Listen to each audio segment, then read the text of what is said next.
What's the story, Morning Glory? What's the word, Hummingbird? Thank you so much for joining me for this review of Love and Marriage Huntsville, Season 4, Episode 10, Destined for a Storm. So we're back at Jalen's housewarming party. Marceau was wondering why Tisha won't stop her mom. I'm not sure why Marceau was wondering that, because Marceau, don't you know your wife? You've been married to her for upteenth years. Don't you understand that this is exactly what your wife wants? This is what Letitia and Wanda have planned, that Miss Wanda is going to show up at this party and act a damn fool and start accusing everybody of attacking her daughter. This was the plan, so why would she stop her mother?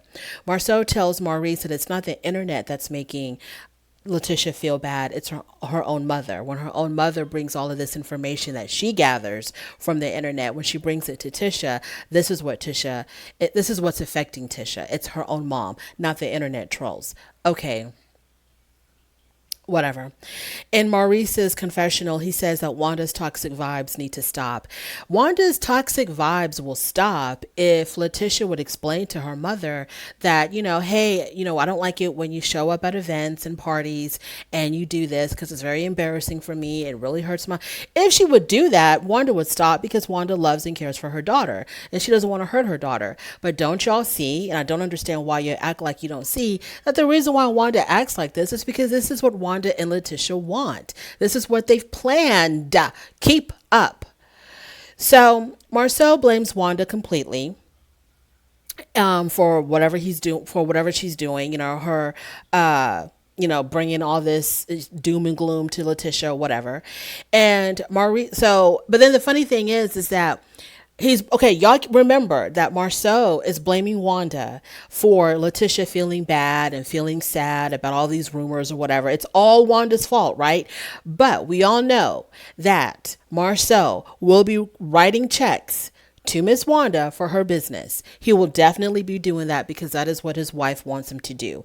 Now, I see that Marceau will fall in line with whatever Letitia wants, because I think he's got that guilt in him, knowing damn well of what he's doing behind his wife's back, so that whatever Tisha wants, Tisha will definitely get. So I'm pretty sure that if Tisha tells him, you better pay for my mother's food truck and you better fund her business, of course Marceau will. Now Marceau's going to put up this fake act like, no, I'm not going to give her any money because of what she's caused my family.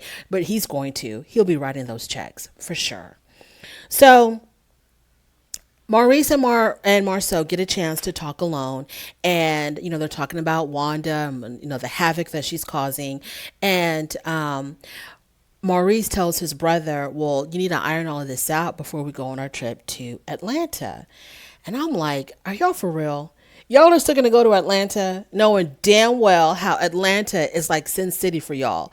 How this whole controversy from last year's reunion started because of this whole Atlanta trip.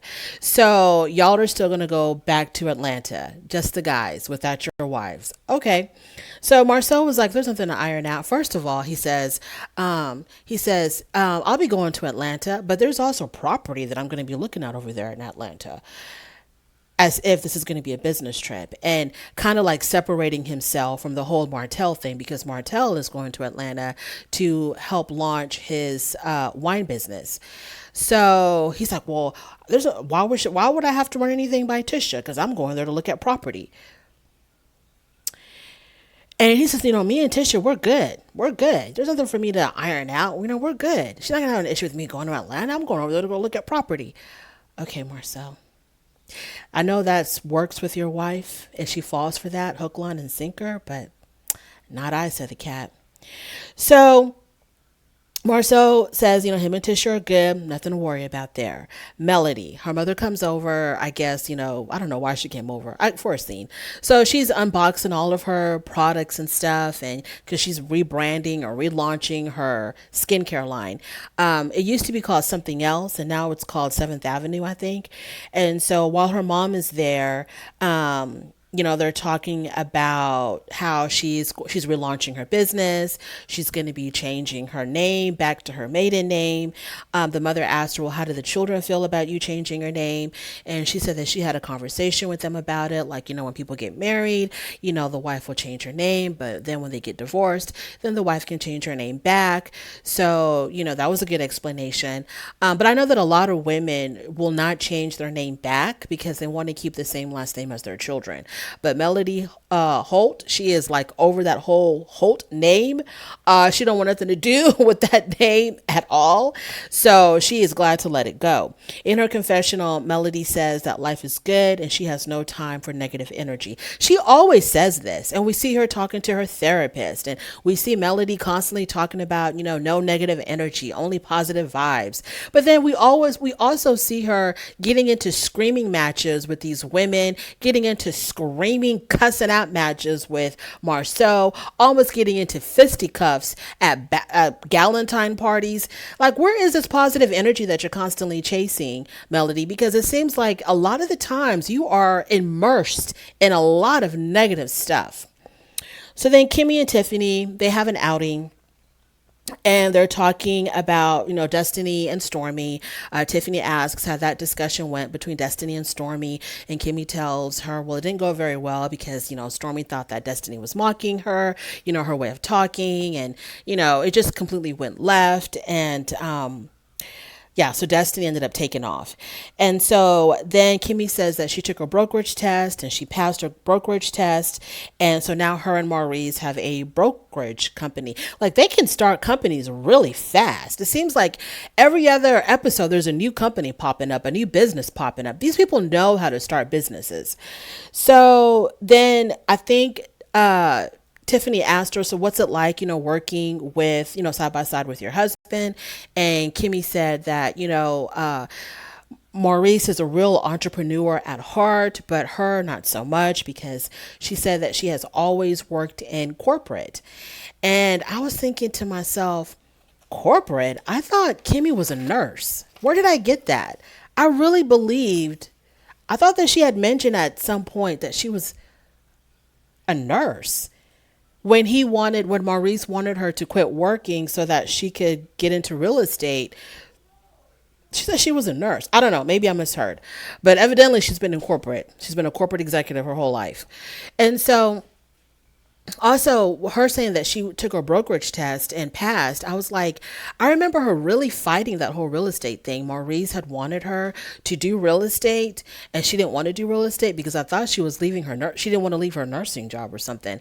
But it seems like every time Maurice wants her to do something, Kimmy puts up this fight, like she doesn't want to do it, but then she always ends up giving in to him. Like, I don't want to go through the whole history, but it happens a lot. It happens quite a bit where he'll suggest something and she doesn't want it, and then she'll end up doing it. And I bet you with the whole, what do they call it? Scott's Manor or something, where the Scott brothers wanted to create, or they wanted to build this property, kind of like not a commune. What do they call it? Like, they wanted to build this property where they could all live on the same property. All the Scotts live together on the same property. And Kimmy was like, no, I don't want that. But from the way things are going, or the history of her marriage with Maurice, it seems like she's going to end up doing it. So Tiffany brings up the Atlanta trip. And, I kind of saw a change in Kimmy. And Kimmy says, well, maybe them taking a trip this early after their last Atlanta trip is not such a good idea, because they need to give enough time for things to kind of settle down a little bit after the whole, Atlanta controversy from the last trip. So whatever. And so they themselves both agree that they don't really care for girls' trips. Now, Martell is meeting with his tutor to help him with his home builder's license. There's nothing really left to say there. I just hope he takes it seriously and he's not going to waste this woman's time. But whether he wastes her time or not, she's going to get paid. I just really hope that, we can put an end to this whole brokerage license thing. Either pass it or just forget about it. Mel's relaunch party for 7th Avenue. So obviously Destiny and Tisha are not invited. Everybody shows up other than those two women. And Stormy tells Kimmy and Tiffany that, she doesn't have, she's not going to hold any grudges against Destiny, and it's easy for her to move on. And so for her, she's like, I'm not going to hold any grudges and I'll move on and it's no big deal. Kiki shows up and Stormy gives her the cold shoulder. And Stormy says in her confessional that she really doesn't care for people who can treat their own family like that. And I'm assuming she's referring to Kiki talking about her own cousin Tisha at Melody's pajama party, the way she talked about her. So Kiki was like, she's like, I don't understand why you're treating me like that. Why are you giving me the cold shoulder? And so Stormy gave her a little apology or whatever, and was like, well, I'm sorry that you feel that way, but yeah, whatever. Who cares? Melody shows up. She gives her speech. She does her demonstrations of her skincare line. She had a whole entire bathtub on that stage, and a woman got in it to demonstrate how the milk bath works. And I'm like, why would you need to show that? I think we all kind of have an idea of what a milk bath is. Why would you need to demonstrate that? But anyways, it was, I guess, for dramatics. Kiki comes and she pulls Kimmy to the side and she wants to have a conversation with Kimmy. And what it seemed like to me when Kimmy and Kiki were having their conversation, it seemed like Tisha got a hold of Kiki and forced Kiki or paid Kiki or something to basically backpedal. Because at Mel's pajama party, Kiki was talking real confidently about, oh yeah, I've had conversations with Tisha all the time about, her issues with Marceau and his infidelities. We've had lots of discussions about that. She said that very confidently, like, this is exactly what happened. Me and my cousin, we have talked about Marceau and all of these infidelity allegations. These are discussions that we've had. But now, when she was talking to Kimmy, she was kind of like acting like, the way Kimmy had relayed the information about what happened at the party back to Tisha, she was kind of like, well, you made it seem like I was talking about her and Marceau and, infidelity and all of that. And I don't know nothing about that. And so, Kimmy's whole point was, I don't even care about what you were saying, whether you were having conversations about Marceau's infidelity, whether these rumors are true or not true. That's not even the issue. The point is that for you to even bring up your cousin or to be involved in a conversation about your own cousin among women who clearly don't like her, that was my issue. So whatever the subject of the matter was, you should not have engaged in any conversation about your cousin with the people that were there. And so Kiki didn't see it that way. Kiki was like, well, you said that I said ABCD about Marceau and Tisha, and I never said that because I wasn't there. I never said those things. I don't know if he was cheating on her or not. I don't know if I can't confirm or deny what more. And Kimmy was like, no. It's not even about what the topic was about. The fact is that you were engaging in conversations about your cousin with people that don't really care for her. That was the issue. But I don't know if Kiki got it or not. And then, Kimmy got tired of talking to her and she got up and left. So back to, like I said, it's weird how Kiki has flipped, because at the party she was real adamant, real confident with what she was saying, and now she's like, well, why would you make it seem like I was talking about her and Marceau's marriage and I don't know nothing about what's going on in their marriage? Kiki, I don't know if Tisha was paying you money to change her story, or you don't, I don't know what's going on, but Kiki, you're looking kind of crazy right now, because it's like you got Jekyll and Hyde or something. Like, you're flipping the script and I don't know what's going on with you. Moving on. The Scotts all have dinner together. So we have Maurice and Kimmy, Tisha and Marcel. They all get together. So they're talking, they're laughing, commiserating. And Maurice mentions how the last time that they were all together, there wasn't this much laughter. And then Tisha comes off with, what you talking about? What do you mean? What happened? And I'm like, Tisha, you're stupid as showing. You're stupid as showing. He's clearly talking about Jalen's housewarming party. When all of y'all were there together, it wasn't this much fun because your mom came and ruined the whole entire mood. So Tisha's like, well, I can't control, a grown woman. I can't control what my mother does. Tisha, it's not about whether or not you can control what your mother does. The issue is you won't control what your mother does. You obviously could if you wanted to, but you don't want to because you and your mom are in cahoots whenever your mom is running amok like this at events and parties and gatherings. So Marcel will says that no, I think it was Kimmy. Kimmy talks about how, well, okay, yeah, y'all talk about Miss Wanda like that, but you're going to be helping her out with her food truck. Marcel acts like he's not, but we know that he will be. And Marcel says, so they talk about Kiki now. They go back to talking about Kiki, and Marcel says that the way Kiki presented it, she presented it as if independently, her and Tisha would have these conversations about Marcel's alleged infidelities. Marceau says that's not how it went down. The way it happened was Mel brought these rumors to Kiki. Kiki then asked Tisha about these rumors that Mel brought to her, and that was the extent of it. It wasn't like Tisha and Kiki were getting together and having these really in-depth, cousin to cousin conversations where Tisha was like pouring out her whole heart to Kiki about, oh my God, I think Marceau's cheating on me. It wasn't like that. It wasn't that deep and it wasn't that serious. It was just Kiki trying to pass on some rumors to Tisha and Tisha denying the rumors. And then that was the end of that.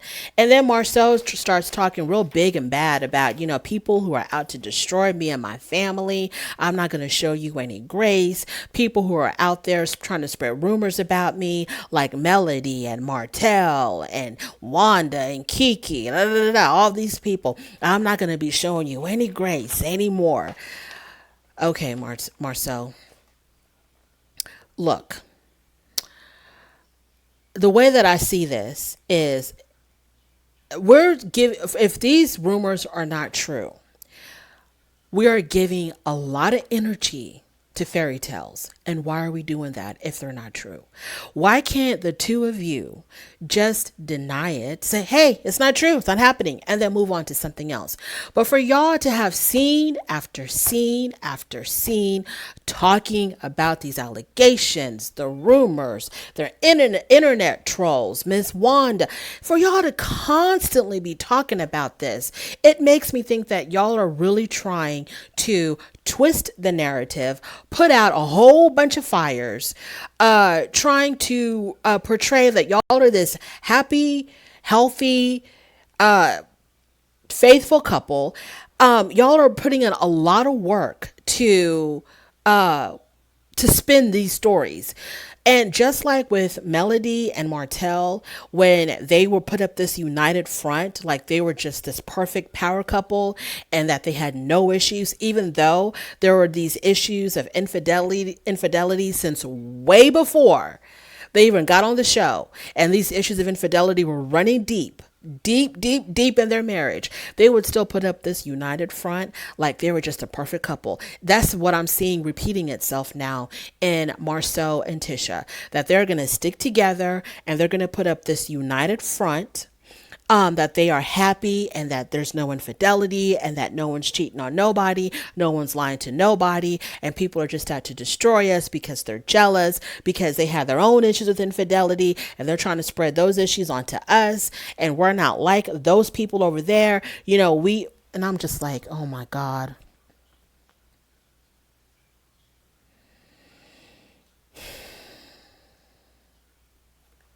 Why give it any energy then? Why?